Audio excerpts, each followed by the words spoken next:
Қазақ тілі сабағы. Қазақ тілі сабағында бірінші жаңа үй тапсырмасы ретінде мен өткен сабақты сәл естеріңізге түсіріп, өткен сабақты қайталап жіберейік. Қазір сұрақ жауап. Тақтаға қараймыз. Жер бетінде неше мұхит бар? Жер бетінде 4 мұхит бар. Жақсы. Қандай түрлерін білесің? Сан есім мағынасына қарай неше түрге бөлінеді? Есімдік дегеніміз не? Жер бетінде мұхиттың 4 түрі бар.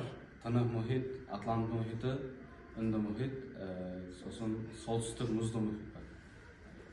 Сан есім мағынасына қарай 6 түрге бөлінеді. Реттік, есептік, бөлшектік, топтық, болжамдық және жинақтық. Біз есімдік деп сан есім, зат есім, сын есімнің орнына қолданылатын сөздерді айтамыз. Бүгінгі жаңа тақырыбымыз, құрметті оқушылар, мұхит және экологиялық проблемалар. Қазір мәтін алды жұмыс, мына сурет бойынша сөйлеп құрастырамыз. Бұл жерде біз судың өте лас екенін көріп отырмыз. Судың ластануы адамдардың өзіне де байланысты деп ойлаймын. Төбе жағымыз. Мұхит қалай ластанады? Мұнай және мұнай өнімдері мұхитты ластануының негізгі қиын еритін көздері болып табылады. Мұнай техногендік апаттар, танкер апаттар және ұңғымаларды бұрғылау нәтижесінде суға түседі. Мұхит ағыстары мұнай мен мұнай өнімдерінің алыс қашықтыққа тез таралуына ықпал етеді.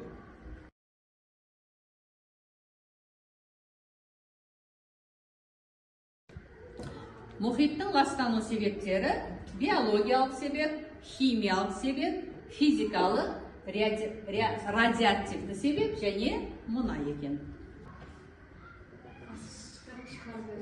Қазір мәтінмен жұмыс. Мәтінді оқисыңдар. Мәтіндегі негізгі идеяны анықтайсыңдар. Сан есімдер тауып, мағынасына қарай талдайсыңдар.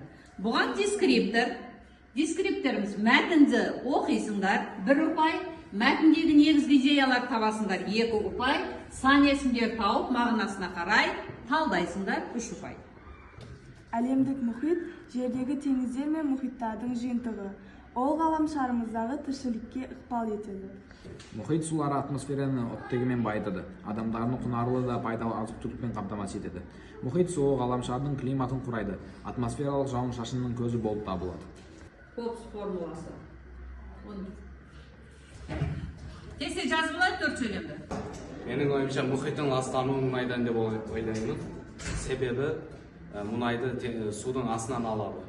Өйткені ол жерде мұнай көп жылдан бері сақталады. Соның үшін мұнайды судың астынан алады. Оны мен мына фактілермен мысалдар келтіре аламын. Қазақстанның өзінде мұнай қазып алынады. Ол Каспий теңізінің астынан алынады. Осыған байланысты мен мынадай қорытындыға келдім. Мұнай теңіздің ластануына, сосын климаттың өзгеруіне әкелуі мүмкін. Дүниежүзілік мұхиттың көлемі қандай? Атлант мұхиты ең ұзын мұхит, 91,7 миллион километр. Үнді мұхиты ең жылы мұхит, 76,2 миллион километр квадрат. Тынық мұхит ең үлкен мұхит, 178,7 миллион километр квадрат. Солтүстік мұзды мұхит ең суық және кіші мұхиттардың бірі 14,1 миллион километр квадрат.